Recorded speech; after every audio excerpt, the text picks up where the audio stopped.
le canard enchaîné a encore frappé. Cette fois-ci, le journal satirique a pris pour cible Danny Boone.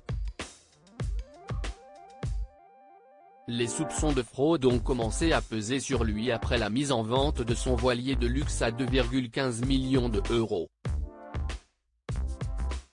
Paraît-il que le comédien et réalisateur de 57 ans aurait contourné l'administration fiscale pour l'acquisition de ce bateau.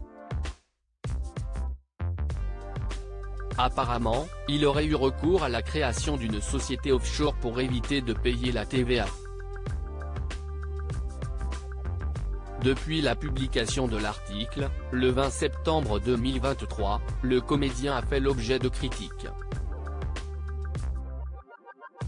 Très vite, sa réputation s'en est retrouvée ternie. Ce vendredi 22 septembre 2023, il est finalement sorti du silence pour remettre les pendules à l'heure.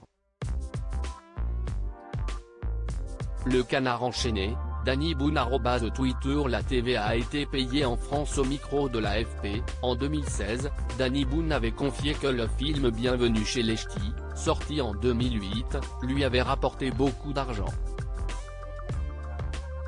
Le compagnon de Laurence Arnay n'est cependant pas un flambeur. Selon ses propos, son métier est de faire rire son public et c'est ce qui lui procure du plaisir.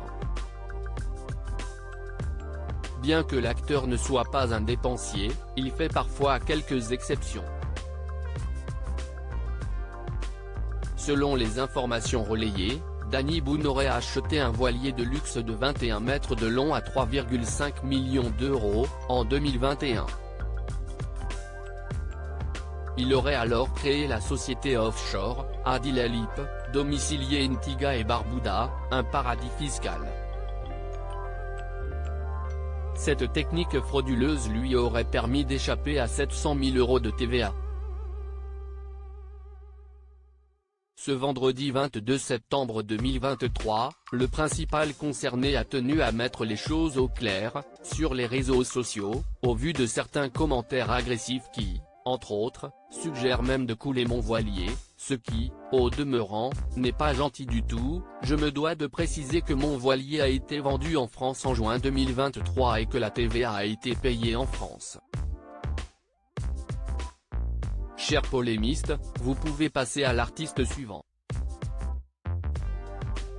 Merci. Danny Boone de nouveau épinglé soupçonné de fraude fiscale, la star de Superchondriac a affirmé qu'il n'a rien à se reprocher. Pourtant, le journal d'information Mediapart l'avait déjà épinglé pour une affaire similaire en 2019. Paraît-il qu'il aurait investi des sommes colossales dans des fonds spéculatifs, dont les sociétés sont liées à des paradis fiscaux.